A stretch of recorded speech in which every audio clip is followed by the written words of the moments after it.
All right, so good And exciting. afternoon or good morning, everyone, depending on where you're joining us from. My name's Jesse Hildebrand, and I'm here to host today's Sharks for Kids Shark Week Hangout.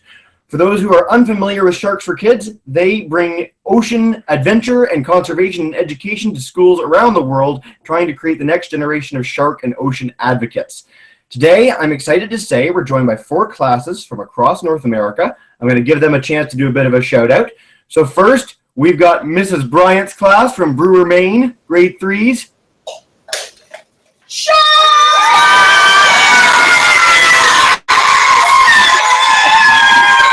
It's almost too much excitement to handle. We've got Mr. Snodden's class from Sarnia, grade 6s.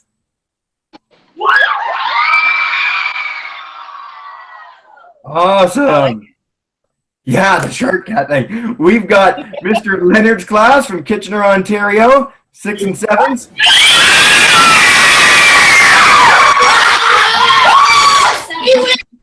Some very high pitch there, I like it. And then finally, Mr. Wigmore's class, grade 4 from Brampton.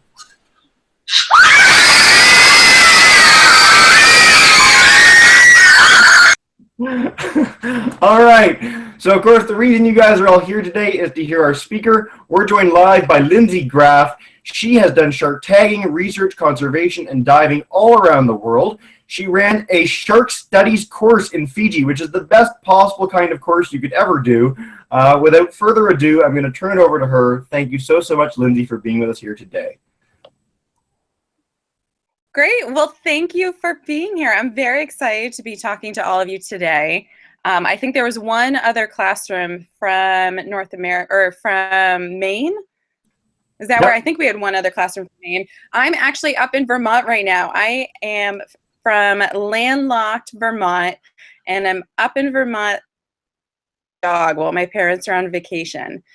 So if you hear any barking in the background, that's Lulu, and she is also from Cape Cod, and that is where I'm currently working right now, which is in Cape Cod with the Atlantic White Shark Conservancy.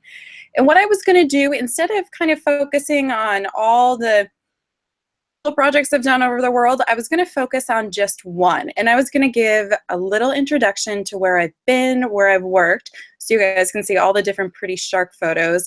But then I was going to talk about the great white shark research that we're doing very close to a lot of you guys, or a lot closer than some of the other work where I've done, right going on in Cape Cod, in Chatham.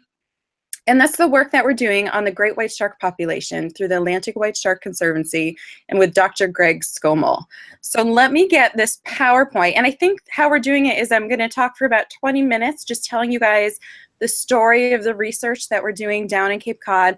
And then I think we're doing 20-minute question and answer session from what I've heard. Perfect. That sounds great. And I love, and your questions do not have to be related to what I'm about to talk about. Please feel free to talk about anything you like, any question you like. I get asked a lot about my favorite kind of shark species, but I think you'll be able to guess what my favorite shark species is after you've seen this talk. So let me get this all ready for you guys.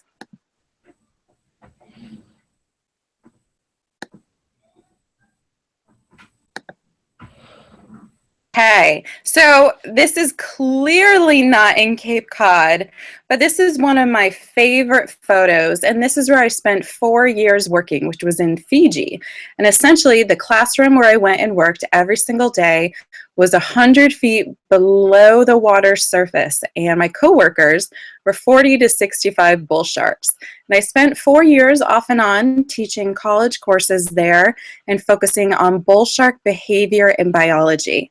And this is definitely one of my happy places in the world. I've also been lucky enough to work all over the world with various shark species.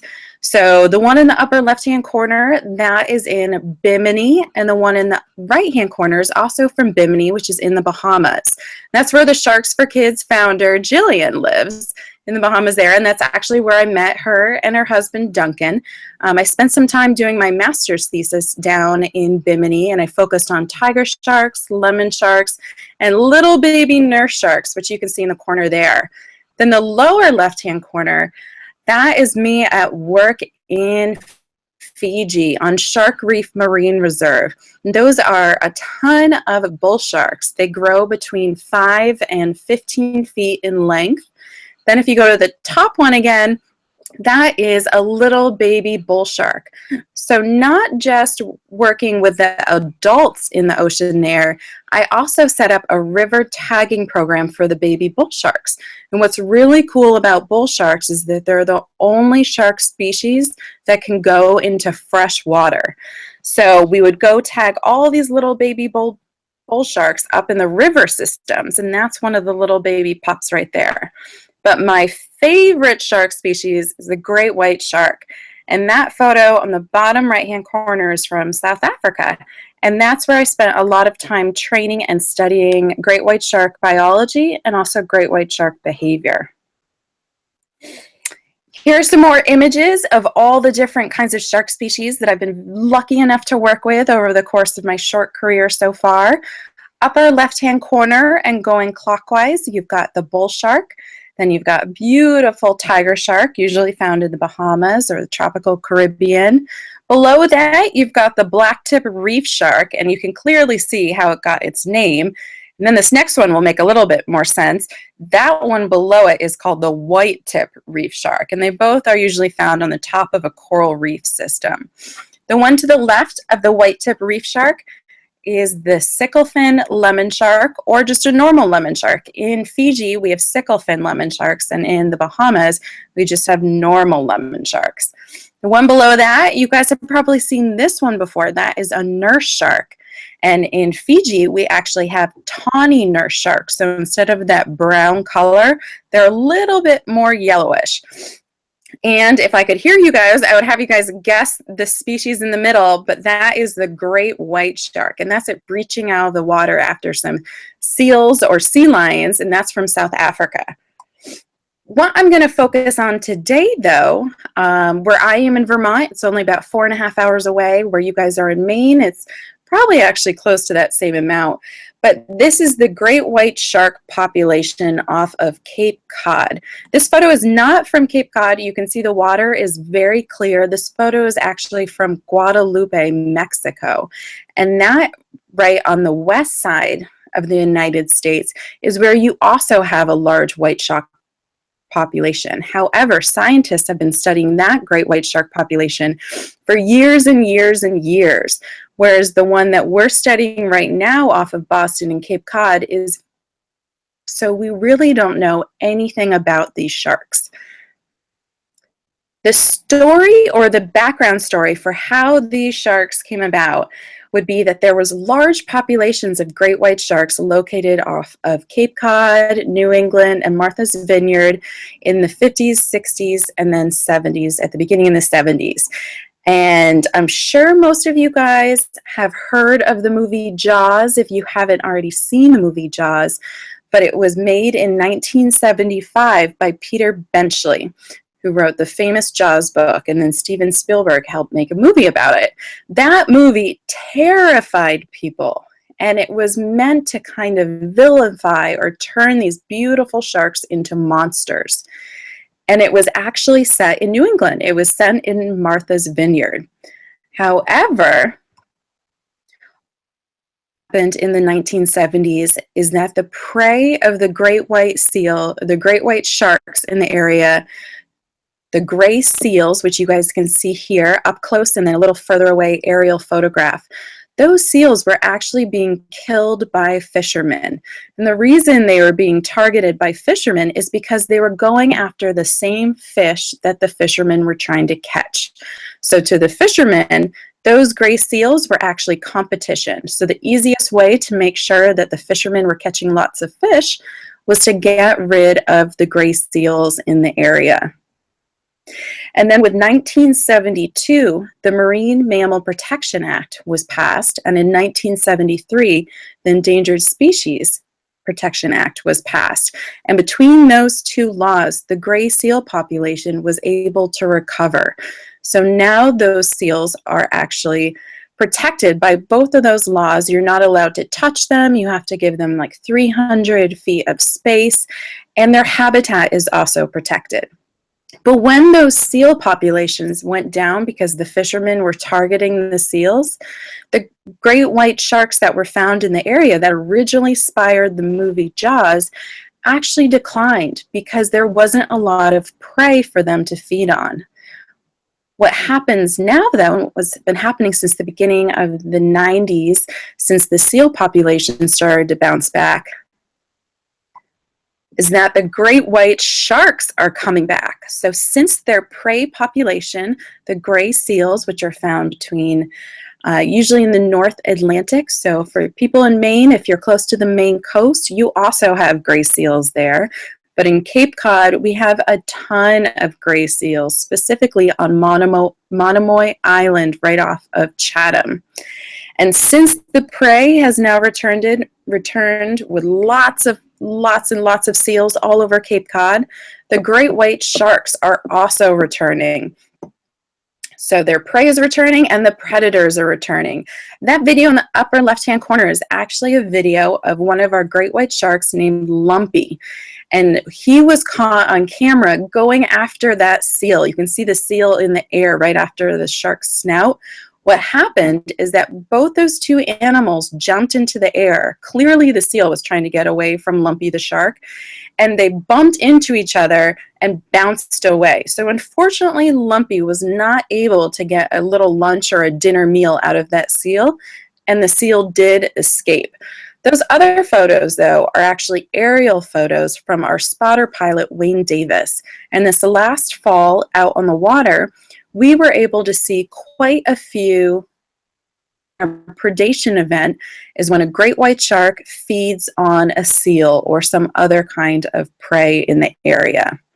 And it's really, really, really rare to see one of these predation events because you never know when a shark is hungry or when it's going to catch a seal. You can see from poor Lumpy there's a lot of times that great white sharks go after a meal like a seal, or they think it's going to be an easy meal. But that seal is actually able to escape. So what's happening now that all of the great white sharks are starting to return to the area, the great white shark population off of Cape Cod is rebuilding.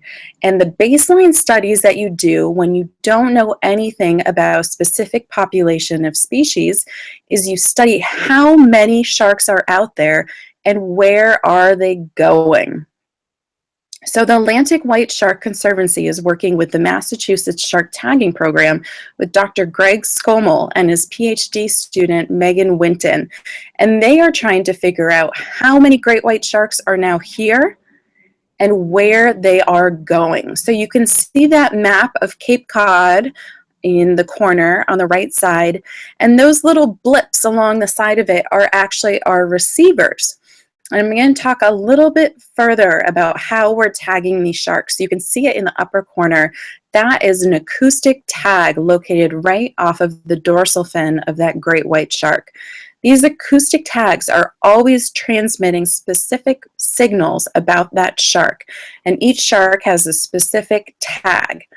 When that shark swims past one of our acoustic receivers, it is detected on that acoustic receiver. And what you can see in the bottom left-hand corner is Dr. Greg Skomel lifting one of those receivers up out of the water. They look like big yellow buoys, and downloading all of the data. And what he's looking for in that data is to see what sharks have been swimming by, what time, and where they're going. So if you look back at the map of Cape Cod, you can see that there's two sharks that are shown there. You've got Julia, and her specific tag number is 32314. So every time we see that number when we upload one of the receivers, we know Julia was swimming by. The one below her, the other one in red, that's Large Marge, and she apparently is 18 feet in length. She is quite a large shark. Her number is 28366. So every time Large Marge or Julia swims past one of our acoustic receiver buoys, and we have them all over Cape Cod, Nantucket, Boston, Plymouth area, it is detected on that acoustic receiver. And what we can do is we can put together all of that information and make a map of where these sharks are going. Here's a little shot. It's actually a screenshot from a National Geographic episode about the shark work that Dr. Scommel is doing in the Atlantic White Shark Conservancy. Dr. Scommel is standing on the harpoon part of the boat. So it's this little walkway that goes out to the front of the boat. And he has about an 8-foot, 9-foot pole in his hands. At the end of that pole is a GoPro. As simple as that. All we use are GoPros. We have them all over the boat and on this pole. And what he's doing is he's taking that pole and he's sticking it in the shark's face. He's dragging it down the left side of the shark, and then he's dragging it down the right side of the shark. Then all of that video goes back to the lab at the end of the day. And John Chisholm, who works with Dr. Greg Scommel, takes all of that video footage and he tries to identify these sharks.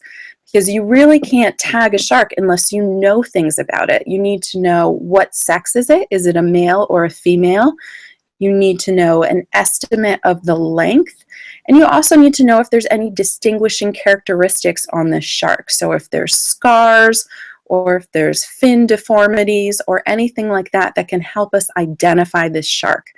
Once Dr. Scommel has gotten both the left and the right side of the shark, and he's confident that he has enough footage to be able to identify that shark in the future, he'll swap out that GoPro for the acoustic tag, and he'll put an acoustic tag on the end of a tagging pole. And he'll try to get as close as possible to the shark's dorsal fin. So you can see this really requires some fine boat movement being done by our boat captain, John King. And then he tags the side of the dorsal fin for a shark. He puts it there is because it's not going to affect the shark's swimming abilities. And the shark also has incredibly thick skin. So the shark barely feels that tagging at all. And the way that we find these sharks, just to go back to the last photo up there, you guys can see this aerial footage. We use a spotter plane. And we have a professional spotter pilot named Wayne Davis. His job is to fly every day while we're out on the research boat and to find these great white sharks for us. So essentially, he finds the shark for us, he directs our research boat right next to the shark, and then we spend all of that time getting the data on the shark, the estimated length, the water temperature, the water depth, and you guys can see in the background of this photo, these sharks are actually swimming pretty close to the beach. And the reason that is because seals like to stay very close to the beach. And when seals feel like they're in any kind of danger, they'll hop onto the beach. And they're incredibly, incredibly gangly on the beach. They're not very good at walking around on land, and they kind of just shimmy themselves like large caterpillars up onto the beach. When they're in the water, though, they're very, very fast and agile. So it's actually really hard for these great white sharks to catch a seal. So they have to swim very quickly, and they have to swim close to shore where the seals are actually hanging out. So the first study that they're doing is they're doing a population study. And we're just starting this June, year 4 of a 5-year population study. So this is the part of the study that we're trying to figure out how many sharks are found off the waters of Cape Cod. And the way that they're doing that is called a mark recapture study. So essentially every shark that we find and identify, we mark. And in that case, we mark with an acoustic tag, or we're able to identify that shark. And over the years, potentially you should be catching more and more sharks that you've already marked.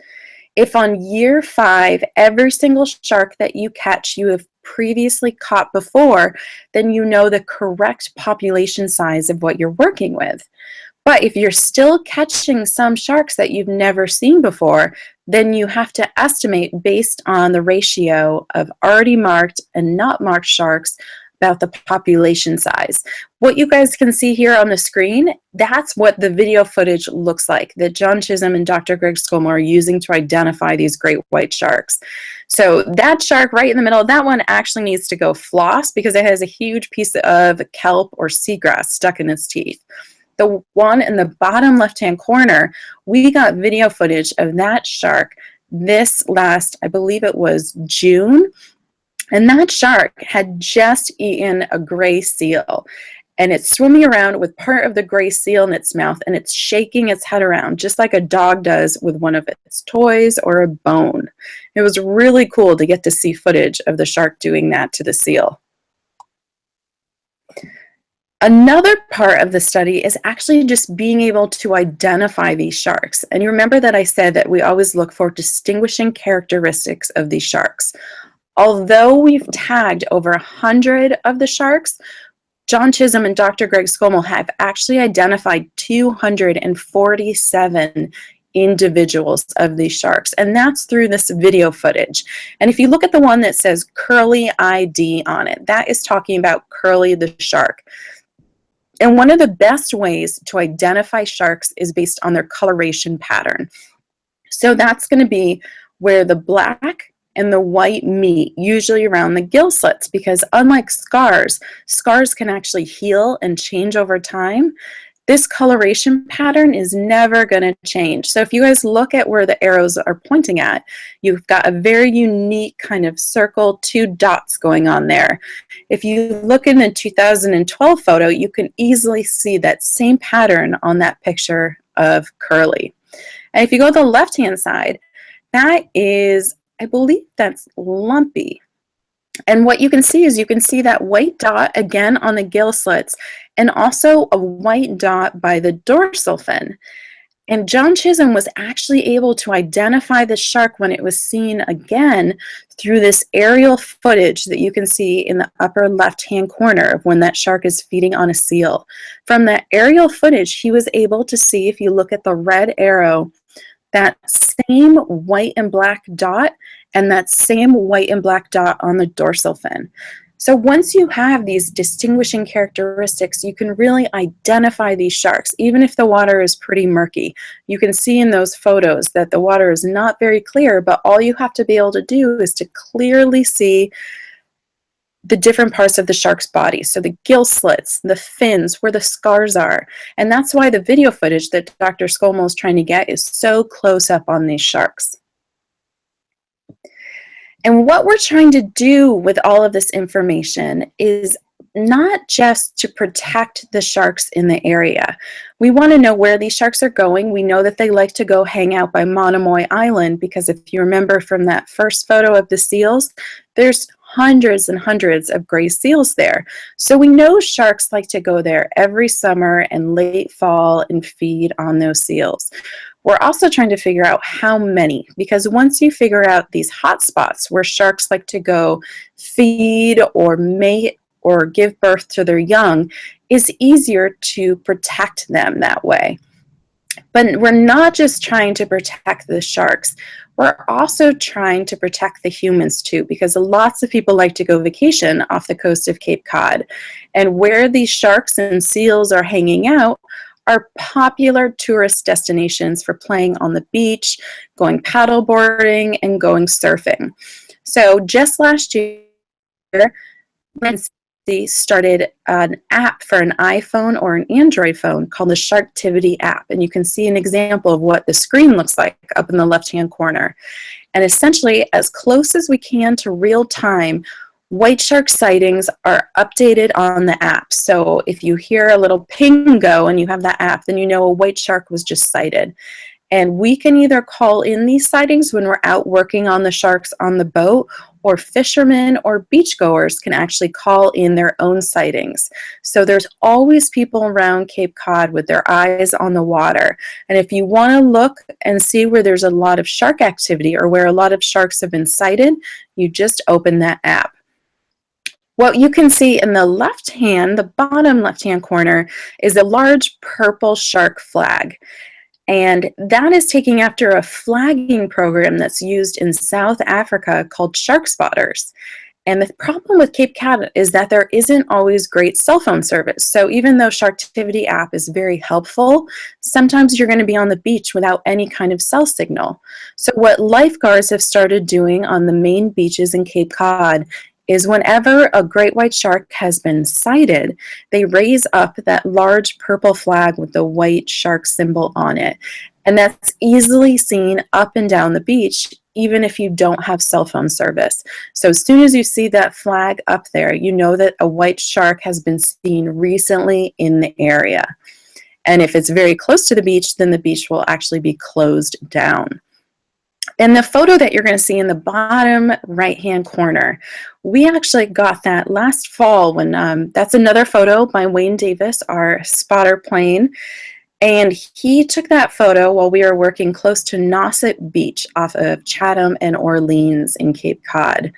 And that is a stand-up paddleboarder riding a wave just a few feet away from a very large great white shark.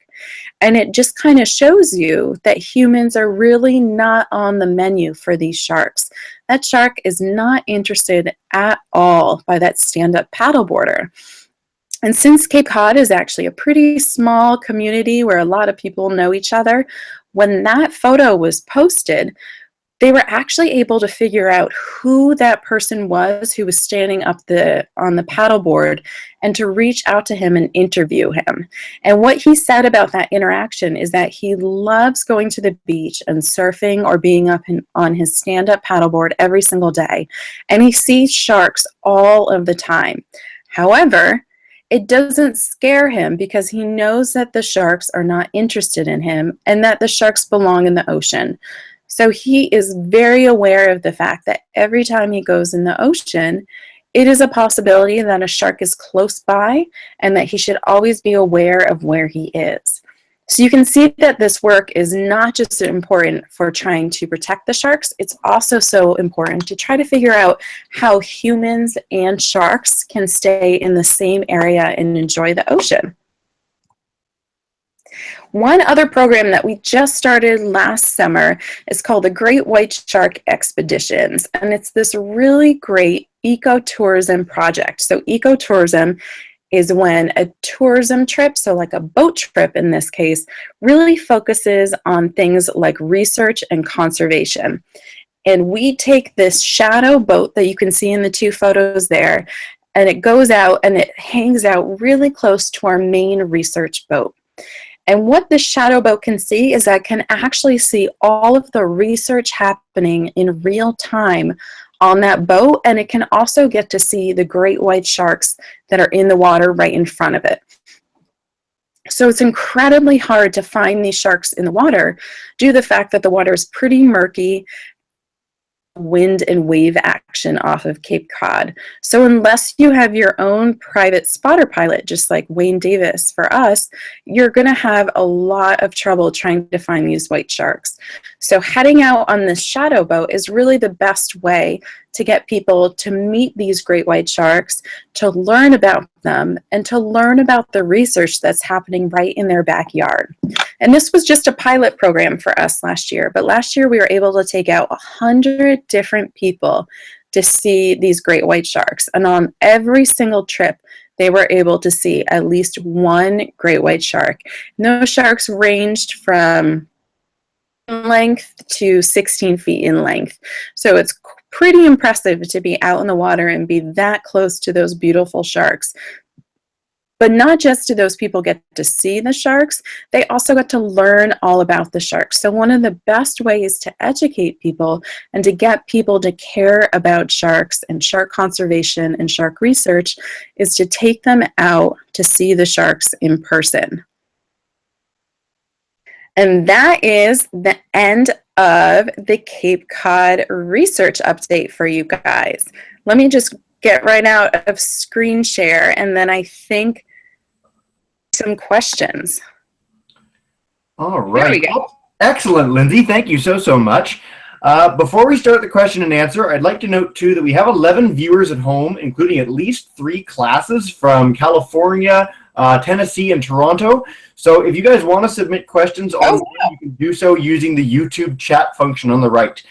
But first, we'll go to Mrs. Bryant's class. If you guys have a question, come right up. Hi, my name's Haley, and I was wondering if there has ever been a shark sighting off the coast of Maine. There are sharks off the coast of Maine. And do you remember when I was talking about how all of the gray seals, which is the main prey item of the great white sharks, are found from Nova Scotia down to Long Island, Montauk area?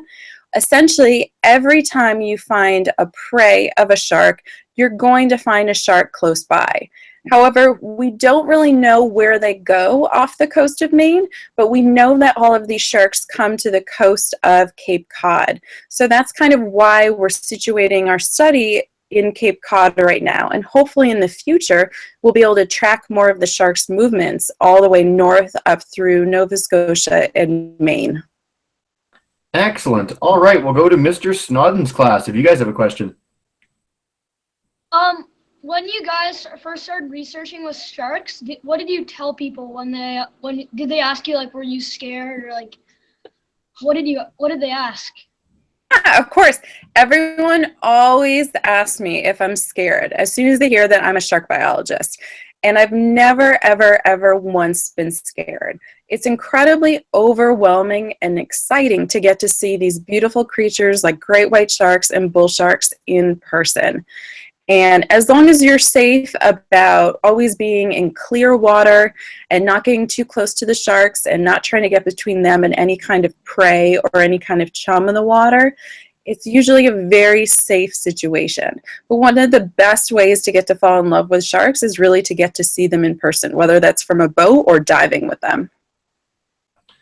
Excellent. We'll take one quick question from home. So Mrs. Thompson's class from first grade asks, how do sharks sleep in the ocean? Yeah, so there's two main categories of sharks. There's about 450 shark species out there, and half of the sharks out there actually have to continuously be moving in order for them to be able to breathe, because water needs to always be going through their gill slits. So scientists are still kind of trying to figure out how these sharks sleep, but what they think is that they actually turn off parts of their brain. But the part of the brain that is in control of the shark's swimming and movement stays active, and that's to make sure that the shark is always moving in a forward position. There's other kinds of sharks, though, like nurse sharks, and they actually have spiracles and buccal pumps, and that helps always have the water pumping over those sharks' gill slits. So those sharks are actually able to lie on the seafloor bottom.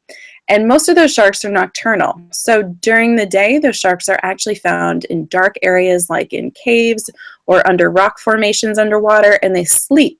And a lot of them, like white-tip reef sharks, actually sleep all piled on top of one another, because it's actually a safety in numbers thing. So the first shark to be alerted for any kind of predator in the area will wake up all of the other sharks. And it's really cool to get to swim around or dive around during the day in Fiji and look under these cliffs and try to find these white-tip reef sharks or nurse sharks all sleeping there. Excellent. All right, we'll go to Mr. Leonard's class if you guys have a question. Oh no. From your studies, which shark is the most? Did they not see me? No. Hey guys. Nice to see you. Hi. Okay. From your studies, which shark is the most unpredictable regarding their behavior or most dangerous? Well, I think those might be two different things. It's hard to kind of quantify which shark is the most dangerous. All of these sharks, even nurse sharks, the ones that lie on the seafloor bottom, have very sharp teeth. So that's why the International Shark Attack File really designates shark attacks into provoked and unprovoked attacks. The largest amount of unprovoked attacks are actually done by bull sharks. And I don't think that bull sharks are more aggressive or more dangerous. But do you remember that part of the talk where I was saying how bull sharks can actually go into fresh water? So they're found in brackish water, mangroves, canals, and rivers. So they actually overlap with humans more than other shark species. So that's why there's more interactions. As for being able to kind of figure out a shark's behavior, every shark is different, including within a species. So you really have to dive with these sharks and spend a lot of time on the water watching them to figure out their behavior. That's a really good question, though. Yeah. Excellent. All right, Mr. Wigmore's class, if you guys have a question. What colors do sharks see? So sharks can see all different colors, but you have to remember that colors differ depending on the depths in the ocean. So the color red has the shortest wavelength. So that is actually the first color that is lost underwater. When you go really deep underwater, you can actually only see colors that have very long wavelengths, like the color blue. So all these very colorful corals and fish are usually going to be found close to the surface. A lot of sharks, though, that live in the deep, deep, deep part of the oceans, like the goblin shark or the megamouth, they actually have very poor eyesight because it doesn't really matter if they can see underwater because it's so dark. But that's how they then rely on their other 5 senses underwater. All right. So I want to go to another question submitted online. Mrs. Evans' grade 5 class asks, is it possible to tame or make friends with sharks? I don't know if you can tame them or if you want to make friends with them, but it is very easy to actually teach sharks how to do specific tasks or to have them go through mazes. So sharks are actually very intelligent creatures, and they have the same kind of learning capabilities as a lot of birds or some rats. So at the University of Miami years and years ago, they learned that it was very easy to actually teach these sharks to perform specific maneuvers in order to get fed. And these sharks would go through mazes, or they would hit different like bells or different marks in their tank of where they were in order to get fed. Whether you want to tame a shark is a different thing. I think you need to remember, though, that sharks are all wild animals. It's important to treat them as wild animals. And if you want to be snuggling and cuddling with an animal, then that's what your dog and your cat is for. But just because you don't want to go up and be hugging these sharks doesn't mean that you can't be swimming close to them and appreciating them and thinking that they're beautiful animals. You might just not want to go up and hug them. Excellent. All right, well, we'll go back to Mrs. Bryant's class. You guys have a second question? Hi, my name is Zoe, and I was wondering how many sharks you've worked with. Wow, that is a good question. So I think it was my second slide that showed a lot of the different shark species that I've worked with. So right now I'm working with great white sharks, but when I was in Fiji, I was working with bull sharks. And also in Fiji, we have, we have sicklefin lemon, tawny nurse sharks, gray reef sharks, white tips and black tips. Also worked with lemon sharks, tiger sharks, normal nurse sharks, and lemon sharks. So I've worked with a lot of different species of sharks, and they're all beautiful, and they're all very unique with their behavior, where they're found in the water, what habitats they're found in. So they're all special and have their kind of unique properties that make them that special. But I can tell you for sure that the great white shark is my absolute favorite shark out there. Awesome. All right, Mr. Snodden's class, if you guys have a second question, come right up.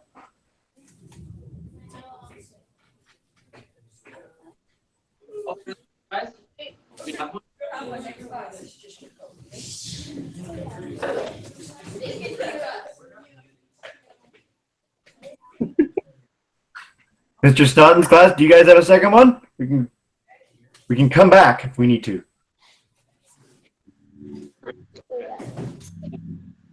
Ooh, it's super dark. All right, guys. So we'll just go quickly. We'll go to a different class for a minute. We'll go to Mr. Leonard's class. If you guys have a second question. So a few weeks ago, we watched a live stream about breaking down plastics, and they talked about how the amount of plastic in our oceans is impacting the health of fish. Have you noticed this impact on sharks? That's a great question. And plastics and any kind of water pollution always has a huge impact on any creatures that are found in the ocean.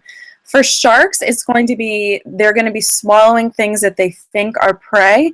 So maybe a ton of plastic, or even if that plastic is wrapped around prey that they're actually feeding on. So I know that sea turtles and lots of different sea turtle species have problems with getting caught in plastic that they think might resemble jellyfish or something else that they're trying to eat. There are a lot of shark species, but specifically the tiger shark, that actually feed on those sea turtles. So it's possible that any sea turtle that's stuck with any of that plastic or has ingested it itself is actually going to be ingested by the tiger shark. What's really, really sad, and I always point this out to when I have my students in Fiji, is whenever we go diving on any of the beautiful coral reefs there, you can always find plastic and other garbage. I would say one of the biggest problems, though, that you see in a lot of sharks, no matter where you are in the world or whatever species it is, a lot of these sharks are still found with fishing gear attached to their mouths, or hooks still attached to their mouths, or hooks that were swallowed. So a lot of fishermen get these large sharks and either they don't mean to catch them, or they just don't know what to do with them after they've caught them, and they simply cut their fishing gear. But all of that fishing gear stays caught inside of the shark's mouth or gills. So that fishing gear could either damage the shark's mouth and damage its eating or fishing abilities, or just make it very vulnerable to cuts or any kind of infections. All right. We'll head back to Mr. Snodden's class. I see you have someone ready. Go right ahead, guys. What is the most shark you see at your work? Could you try asking that I think one? Yeah, we didn't quite get that. The most common shark at work. Okay, now I can hear you. Okay. What is the most common shark you see at your work?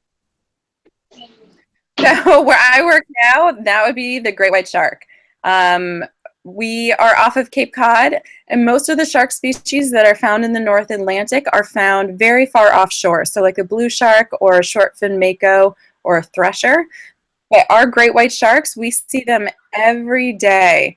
And usually our season starts at the end of June and can go into late October or even the beginning of November. Those sharks actually tend to hang around off of Cape Cod into December, but what happens is that the weather starts to deteriorate. So it's not entirely safe or good working conditions for our boat to be out there. So I always see a great white shark. The really cool thing of working right off the coast of Cape Cod, though, is that we also get to see humpback whales, right whales, sea turtles. We had a pod of orcas about a few miles away from us last fall. And then in the fall, my other favorite fish, the sunfish or the mola mola, likes to slowly migrate through. So it's really cool because every day on the water, you can get to see all of these different marine creatures. Awesome. All right. So before we go to the last live question, I'm going to take two more quick ones from groups online. So Mrs. McQueen's grade 3 class, or grade 6 class from Bloomington, California asks, how many species of shark are there? So there's over 450 different species of sharks, and I can't give you an exact number because we're actually still discovering new species of sharks. There's a lab off the coast of California that actually discovered a brand new shark a few years ago, and they named this shark the ninja lantern shark. And it's a shark that's found in very, very deep water. And because a lot of shark species are found in that deep water, it's hard for us to get to see them or observe them. Usually we only get to see these deep water sharks like the megamouth or this ninja lantern shark deep sea trawling and brings them up to the water surface. So a shark like the goblin shark has only been seen about 60 times because it only gets seen when it gets caught either in one of these deep sea trawling nets or when it's caught on the video camera of like a deep sea submarine or some kind of remote controlled vehicle that's going down into the deep and darkest parts of the ocean. So right now, there's a little bit more than 450 different species of sharks, but that number could go up as we discover more and more species out there. Excellent. The other question is from Mrs. McCaw's grade 3 class in Ontario, and that is, how long have sharks been around? Okay, so this number usually blows people's minds because humans have actually only been on Earth for about 10 million years. Sharks, though, have been on our Earth for 450 million years. That's 450 million years of evolution. Modern day sharks, the sharks that we see nowadays, have actually existed for 100 million years. And those shark species have survived 5 mass extinctions. So when dinosaurs were actually getting wiped off the face of our planet, sharks were still surviving. And a lot of sharks actually survived those mass extinction events by diving really deep into the ocean. And that's why there's a lot of shark species found in deep, dark parts of the ocean. All right, and then last but not least, we'll go back to Mr. Wigmore's class. If you guys have another question, go right ahead. My question is, how big was the biggest shark that you ever seen? Okay, that's a really great question. So off of Cape Cod, we sometimes get to see little 8-foot, 9-foot great white sharks. Those are probably about shark teenagers. And we also get to see fully grown adult male and female sharks. And those sharks go up to 16 or 17 feet. But when we went and we did a diving trip to Guadalupe, which is a little island off the coast of Mexico and south of San Diego, that's where all of the big sharks hang out on the west coast. And the sharks that we went cage diving every single day with were between 17 and 19 feet in length. So those were some big, big sharks. And most of those sharks were females too.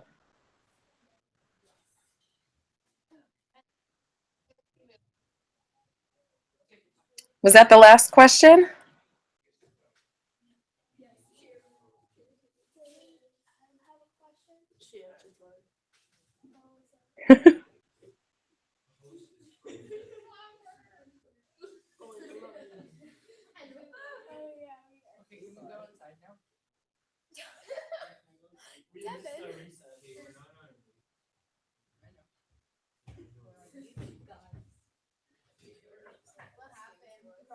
Uh-oh, looks like some of the screens have gone blank or either frozen.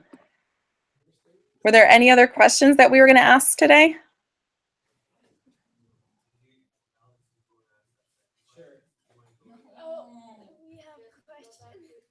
We have a question. Can you Yeah, I can see you guys. I think you just have to speak up a little bit. All right. What should you do when you encounter a shark when swimming? That is a great question. So the question, if no one else could hear that, was what should you do when you encounter a shark and you're swimming? And one of the best things you can do is actually just to give that shark a lot of space. And if you're ever swimming off the coast of Cape Cod or California and you see some seals or sea lions, something that a large shark actually likes to eat, like a great white shark, the best thing to do is to go to shore and to stay on the beach until those seals or sea lions pass by. If you're actually diving underwater and you run into a shark, the best thing to do is to slowly give them more and more distance, but also maintain eye contact. It's really important for the shark to know that you are not a predator, but you are also not a small prey, and you shouldn't be messed with.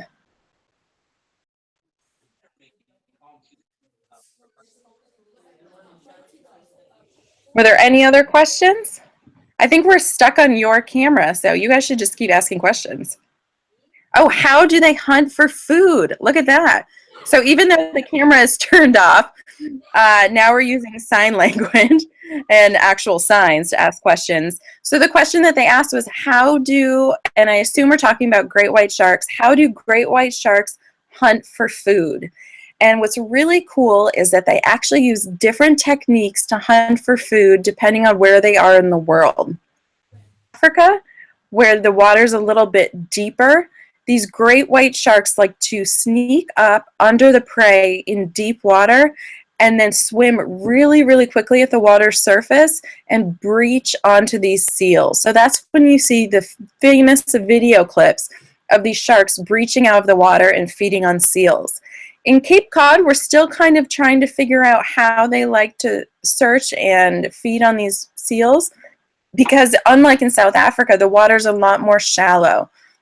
They're usually in 10 to 5 feet of water, so they don't really have the momentum or the speed to launch themselves at these sharks, but they still like to do kind of like a sub-breach or a subsurface feeding, where they launch themselves at the seal. You can see from that one video, the still image that I showed of Lumpy going after the seal. Since they're in such shallow water, it's harder for them to sneak up on these seals like if they had deeper water. So they really have to just work on swimming incredibly, incredibly quickly to get these seals.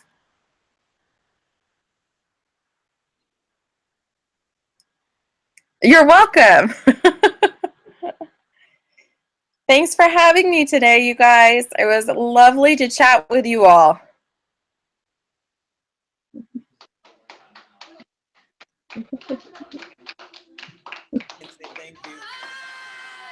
Bye. Thanks, you guys. Bye. Bye.